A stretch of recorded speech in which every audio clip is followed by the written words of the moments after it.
अष्टांग हृदय का पहला अध्याय है आयुष्काम्य अध्याय। इस अध्याय का आरंभ परम ब्रह्मा की स्तुति से किया गया है। उसके बाद आयुर्वेद का अवतरण, आयुर्वेद के 8 अंग, वातादि शारीरिक दोषों की अवस्थाएं, वातादि का शरीर अव्यय आदि से संबंध, उपास्य चिकित्सा, चिकित्सा के चतुष्पाद, व्याधियों का वर्गीकरण आदि के बारे में इस अध्याय में बताया गया है। आचार्य भागवत ने इस चैप्टर का प्रारंभ परम ब्रह्मा की स्तुति से किया है। तो परम ब्रह्मा की स्तुति।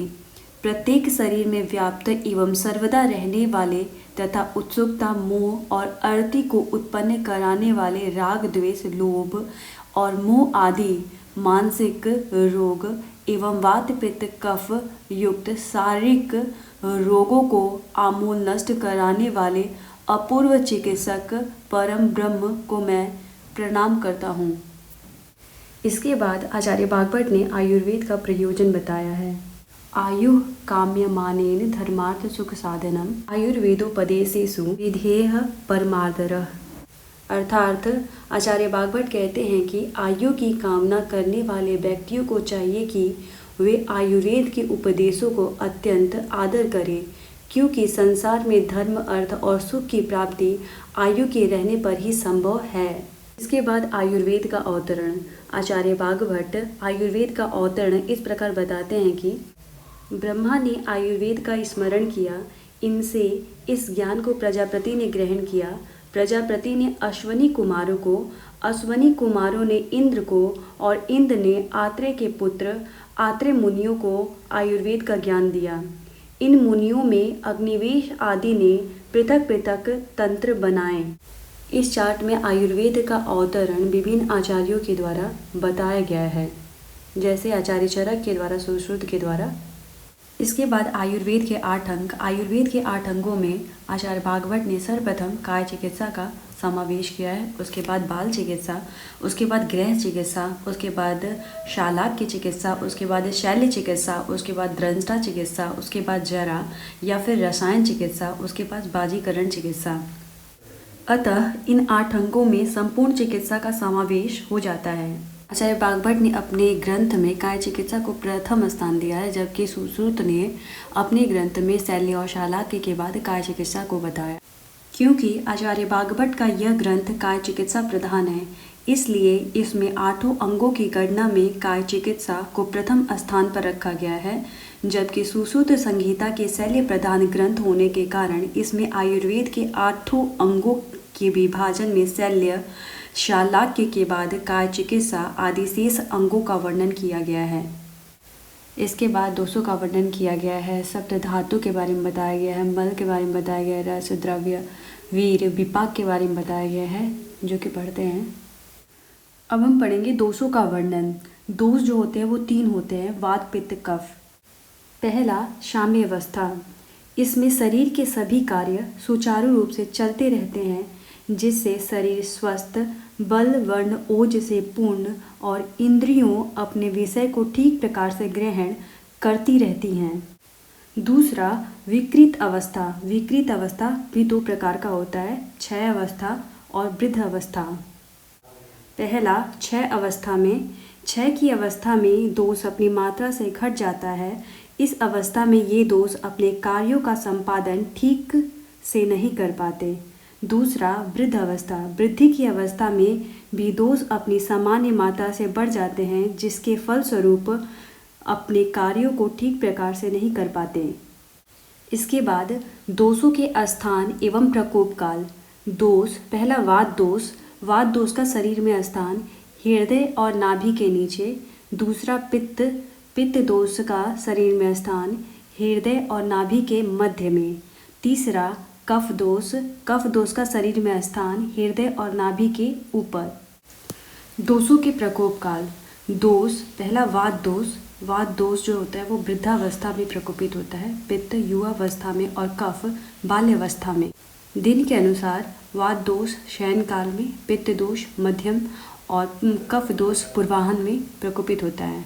रात्रि के अनुसार वात दोष जो होता है रात्रि के अंतिम प्रकर में, पित्त दोष जो होता है वो रात्रि के मध्य और कफ दोष जो होता है वो रात्रि के पूर्व प्रहर में प्रकोपित होता है। आहार के अनुसार वात दोष प्रकोपित होता है पाचन के बाद, पित्त दोष पाचन के समय और कफ दोष आहार सेवन के बाद प्रकोपित होता है। दोषों के अनुसार जठराग्नि की स्थिति। वात आदि के अनुसार जठराग्नि की स्थिति भिन्न भिन्न होती है। जैसे पहला, वात के कारण विषम, पित्त के कारण तीक्ष्ण, कफ के कारण मंद, और चौथा, वात पित्त कफ तीनों दोषों के सम की अवस्था में जठराग्नि भी साम्यावस्था में रहती है। दोषों के अनुसार कोष्ठ।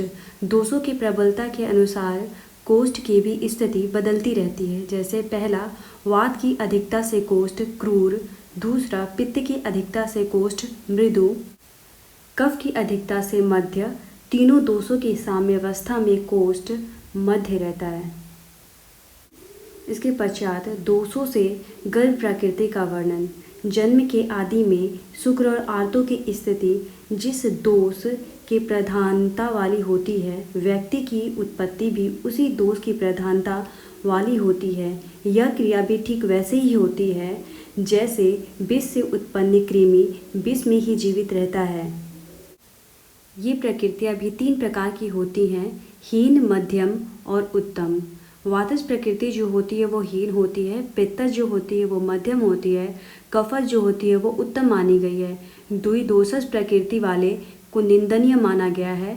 दोष यदि साम्यावस्था में हो तो उनकी प्रकृति श्रेष्ठ होती है। अब वात पित्त कफ के गुण पढ़ेंगे।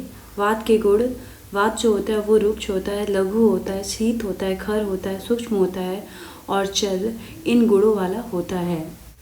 पित्त के गुण, पित्त जो होता है वो स्नेह युक्त होता है, तीक्ष्ण होता है, उष्ण होता है, लघु होता है, विस्त्र, सर और द्रव्य होता है। कफ के गुण, कफ जो होता है वो स्निग्ध होता है, शीतल होता है, गुरु होता है, मंद होता है, संलक्षण होता है, मृत्सन और स्थिर रहने वाला होता है। अब दोषों के संसर्ग और सन्निपात के बारे में बात करते हैं। तो संसर्ग तब कहते हैं जब इसमें 2 दोष होते हैं, सन्निपात में 3 दोष होते हैं। जब वात पित्त कफ में से जब कोई भी 2 छेद या कुपित दोष एक साथ मिलते हैं तो उसे संसर्ग, और जब छेद या कुपित तीनों दोष एक साथ मिलते हैं तो उसे सन्निपात कहते हैं। सप्त धातु, रस, रक्त, मांस, मेद, अस्थि, मज्जा, शुक्र, ये 7 धातुएं हैं। इन्हें दुष्य भी कहा गया है। अब रस के बारे में बात करते हैं। आचार्य वाग्भट ने रस जो होते हैं वो 6 बताए हैं। स्वादु, अम्ल, लवण, तिक्त, उष्ण, कषाय, ये 6 रस होते हैं जो द्रव्य में आश्रित रहते हैं। बाद वाले रस से पहले का रस अधिक बल्यकारक होता है। जैसे मधुर रस सबसे अधिक बल्यकारक, उससे कम अम्ल और फिर लवण, तिक्त, उष्ण और अंत में कषाय सबसे कम बल्यकारक होता है। अब रसों के कार्य के बारे में पढ़ते हैं। रसों के कार्य, जो मधुर, अम्ल और लवण होते हैं वो कफ प्रकोपक और वात सामक होते हैं, और कटु, तिक्त, कषाय जो होते हैं वो वात प्रकोपक और कफ सामक होते हैं। इनमें लवण, अम्ल, लवण और कटु पित्त प्रकोपक होते हैं, और साथ में मधुर, अम्ल, लवण, कटु, तिक्त, कषाय जो होते हैं वो पित्त शामक होते हैं।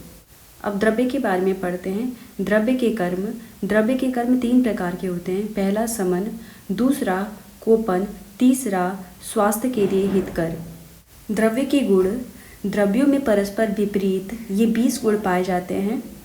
पहला गुरु, लघु, मंद, तीक्ष्ण, शीत, उष्ण, स्निग्ध, रुक्ष, संलक्षण, खर, शांद्र, द्रव्य, मृदु, कठिन, स्थिर, सर, सूक्ष्म, स्थूल, विषाद और पिच्छल। वीर्य, आचार्य वाग्भट के अनुसार वीर्य के भेद, द्रव्यों में शीत गुण तथा उष्ण गुण की अधिकता से 2 प्रकार का वीर्य माना जाता है। विपाक, अगर विपाक की बात करें तो आचार्य वाग्भट के अनुसार द्रव्यों का विपाक 3 प्रकार का होता है, मधुर, अम्ल और कटु।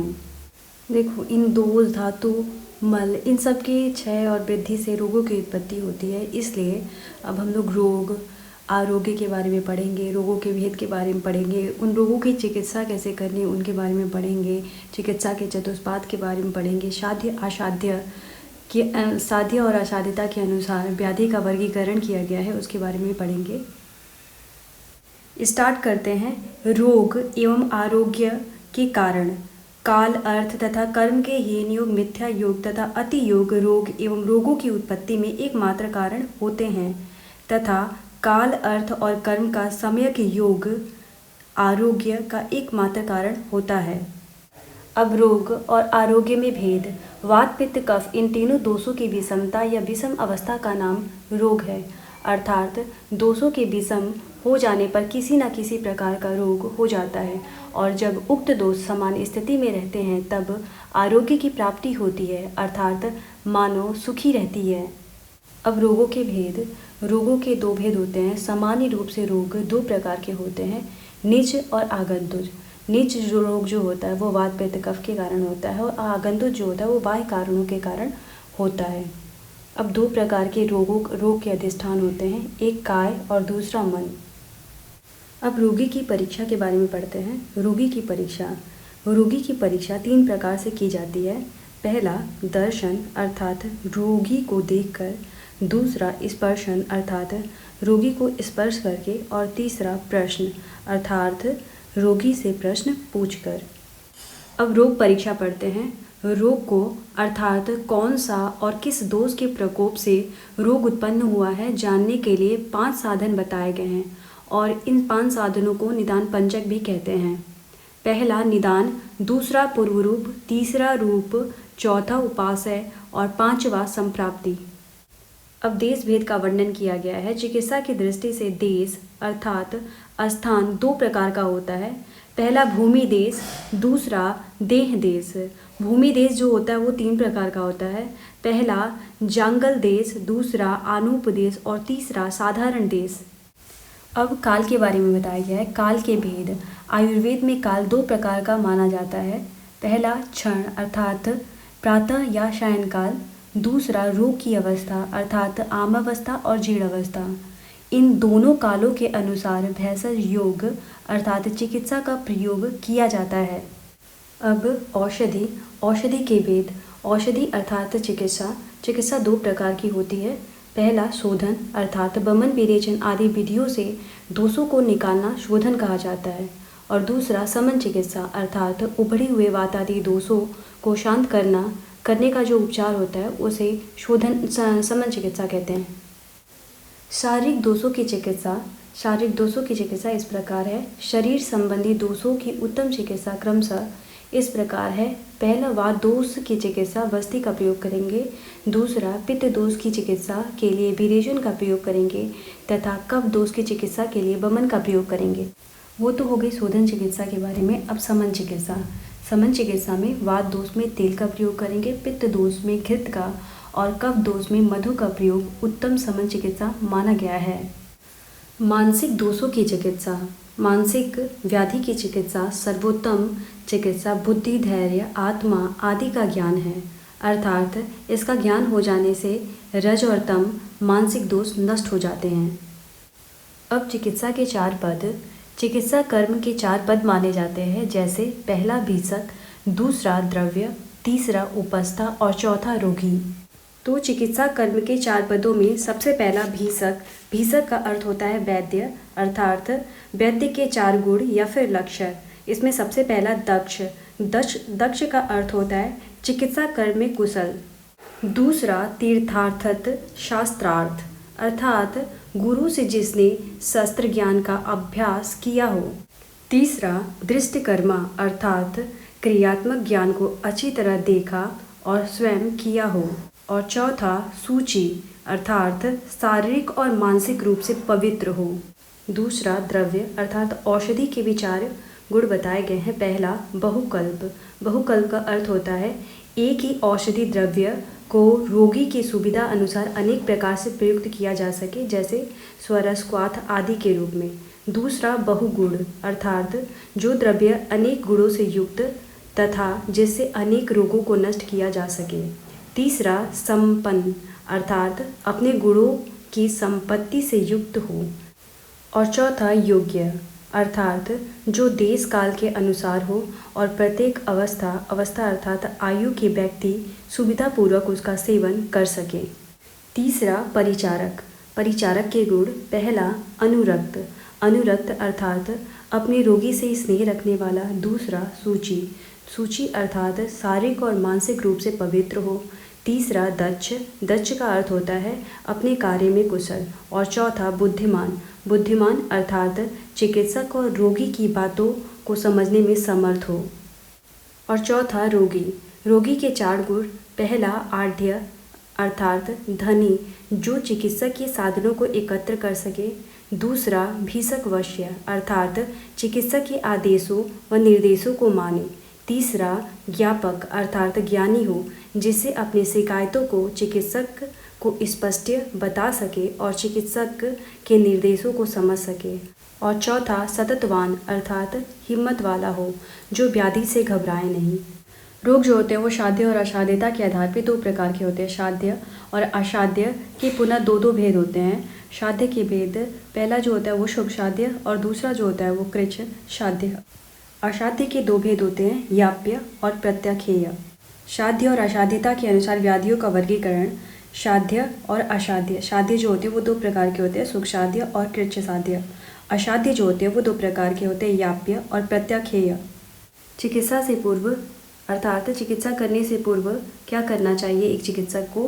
रोग को पहले परीक्षा करने के बाद तब क्रिया अर्थात चिकित्सा प्रारंभ करनी चाहिए, अन्यथा रोगी के परीक्षा से पहले ही चिकित्सा में प्रवृत्त हो जाने से चिकित्सक के स्वार्थ अर्थात चिकित्सा में सफलता प्राप्त करना, विद्या और यश की निश्चित ही हानि होती है।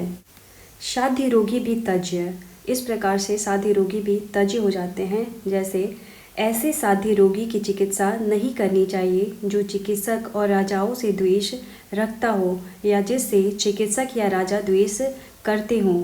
हीन उपकरण, व्यग्र, अज्ञानी, जिसकी आयु समाप्त हो गई हो, क्रोधी, शोक में डूबा हुआ, भीरु, कृतघ्न और जो वैद्य न होते हुए भी अपने को वैद्य समझता है।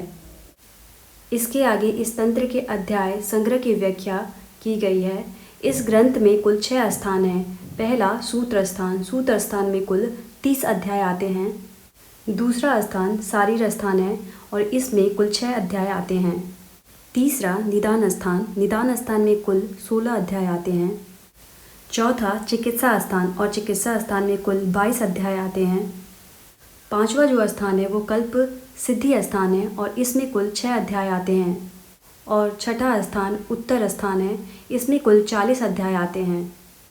उपसंहार, इस प्रकार 120 अध्यायों को 6 स्थानों में विभक्त कर वर्णन किया गया है। यह आयुष कामीय अध्याय नामक प्रथम अध्याय था। संहिताओं में वर्णित कुल स्थान एवं अध्याय, जैसे चरक संहिता, चरक संहिता में कितने स्थान और उसके अध्याय, सुश्रुत संहिता में स्थान और अध्याय के बारे में यहाँ भी बताया गया है।